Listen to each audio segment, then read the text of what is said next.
Good morning, students. Today we will discuss to the topic is porifera. Poriferans we are calling as invertebrate phylums. They don't have a vertebral column, which organs we are considering as a invertebrata. These all invertebrates are from protozoan to echinodermata. We are calling as invertebrates. First one is the protozoa, second one is the porifera and cylinderata, cnidaria, platyhelminthes, nematelminthes, annelida and arthropoda, mollusca, echinodermata. These all are we are calling as a invertebrates. Now, porifera. Pore bearing organisms we are calling as a poriferans. Generally, body they have a pores like structures. These pores like structures we are calling as a poriferans. Pore means hole like structures. Body is completely, it contains pores. We are calling as a poriferans. First time, poriferans, Robert Grant, scientist, identified, he named as a poriferans. These all poriferans are living into the marine water, some are living into the fresh water, except Spongillidae or except Potamelidae family. Only Spongillidae are living into the fresh water, remaining all are the marine water. Okay. Generally, we are calling as a sponges. These all what is that sponge-like structures are found here. These all are calling as a sponges. These sponges adhering tissue, attaching tissue is there to the water, adhering tissue. So that's why they have a sessile organisms. Okay, sessile organisms, and mostly they are living into the marine water. The body is radially symmetrical. Some others they don't have a symmetry. That's why asymmetrical organisms. Okay, and next one. These are primitive multicellular organisms. Mostly these are sessile, right? And next one, these poriferans are reaching into the cellular level of organization. And next one, body is divided into the epidermis or ectodermal side, endodermal side, two parts. Epidermis, it contains what is that pinacoderm cells. Endodermis side, okay, endodermis side, they have a choanocytes, okay, choanocytes. In between pinacoderm cells and choanocytes, in between small layer is forming or gum-like substance is forming, that is called as a mesohyl layer. Mesohyl. External side it contains ectoderm, inner side it contains endoderm. In between the gelatinous or gum-like structure that is forming small layer, the layer we are considering as a mesohyl layer. Okay, pinacoderms and choanoderms are calling pinacocytes and choanocytes. Both are present from external side and internal side. Right? Now, canal system is present into the poriferans. Canal system, okay. With the help of canal systems, they are taking nutrition and eliminating into the what is that remaining substances. For example, after digestion, food material, excretion, etc., they are releasing into the outside. How they have a canal systems in poriferans? For example, see here. This is the canal system, right? Anterior region, it contains what is that ostia. This is calling as a ostia, okay, and another part this is calling as a osculum, ostia and osculum. Now, through the ostia, they are taking into the food material. Through the ostia, they are taking into the food material, and middle layer it contains what is that spongocoel layer. Spongocoel. This is called as spongocoel. Here, this is ostia.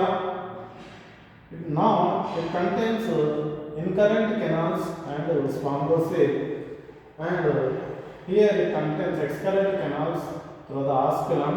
Through the osculum, the waste material is going into the outside. Okay, With the help of ostia, they are taking, with the help of vasculum, they are eliminating into the outside. That's why the canal system is present into the poriferans. Okay, the canal systems are mainly ascanide, cycanoid, leucanoid types of canal systems are present into the poriferans. Okay, and these are poriferans are mostly nutrition is the hololaic nutrition. So the digestion is mainly intracellular digestion. Okay, and they have a reserve food. The reserve food is stored by the thisocyte cells. It is mostly most important into the what is that NEET and MCET various competitive exams. Thisocytes. Okay, and these are poorly developed organs. It is not well developed organs. That's why they don't have a nerve cells and sensory cells. Okay, nerve cells and sensory cells are not well developed here. These are reached into the only cellular level of organization. Okay, and here the spicules are present into the poriferans. The spicules are mainly calcareous spicules and siliceous spicules are present. What is the use of spicules? Okay, the spicules are helpful to the self-protection of the organs, or they are escaping from predators with the help of spicules. The spicules are helpful, okay, into the poriferans. Okay, generally calcareous and siliceous spicules are present. And next one is the sexes. Okay, sexes are mostly hermaphrodite. They are not unisexual organs. Hermaphrodite means male and female. Sex organs are present only in single organism. That's why we are calling as a hermaphroditic organs. Okay, and next one, asexual reproduction and sexual reproduction is present. Asexual is by budding. Okay, and sexual reproduction is by the conjugation. Okay, so likewise the sexes hermaphrodites. Okay, and next one, the cleavage pattern is present under the poriferans. The cleavage is mainly holoblastic cleavage. Okay, holoblastic cleavage. And here the poriferans, they have a what is that larvas, that is calling as a, first one is the parenchyma or trichimella or amphiblastula larvas are there into the poriferans. Okay, so these are calling what is the general characters of the poriferans. And another important point, the regeneration power is more into the poriferans. Okay, regeneration means this is the sponges. Okay, if it is cutting here, this small molecule is giving into the water. Okay, later on it is developing, they are reaching into the adult stage of the sponges like structure. Okay, so these all are general characters of the poriferans. Now, classification of the poriferans. In this classification, the poriferans are dividing into the three classes. First one is calling as a calcarea, second one is calling as a hexactinellida, and third one is calling as a demospongia. First class is the calcarea. Okay, coming to the point, calcarea, these are living into the shallow marine water. Okay, generally they are not going into the depth water. Generally they are living into the surface water. Okay, and here the calcareans, they have a what is that solitary or colonial. Some are solitary, some are colonial. Okay, the spicules are present into the calcarea. The spicules are mainly calcareous spicules are present. Which type of spicules? Calcareous spicules are present. These are made up of calcium carbonate. That's why it is calling as a calcareous spicules are present. Okay, so generally best example of the calcarea is the cycon. Okay, and leucosalinea, cycon or scypha. And next one is the leucosalinea. This is about the class calcarea. And next one is the hexactinellida. In this class, these mostly they are living into the seawater. They are living into the what is that depth water. Okay, and spicules are present into the exactinellida. Which type of spicules are there into the exactinellida? 6 rayed spicules. What is that? Silicon. It is made up of silicon substances. That's why it is calling. We are calling as siliceous spicules. Siliceous spicules. Okay, spicules are mainly 6 rayed-like structures are forming. These are called as exactinellidas. Best example of the exactinellida is the Eupluctella. Eupluctella, commonly called Venus flower basket. Venus flower basket. Venus flower basket. Okay, and next one example is the Hyalonema. Okay, Hyalonema. So this is about the class exactinellida.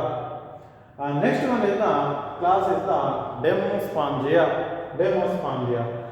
In this Demospongia, mostly they are living into the marine. Some are living into the fresh water also. Okay. So here in this Demospongia, the spicules are made up of silicon. That's why it is calling as the siliceous spicules are there, and mostly Demospongias are the colonial. Okay. And best example is the Demospongia is spongilla, freshwater sponge. Spongilla means freshwater sponge. Okay, freshwater sponge. And Euspongia. Okay, this is called what is that? Bath sponge. Okay, Euspongia is calling bath sponge. Next one is the Chelina. Which one? Chelina.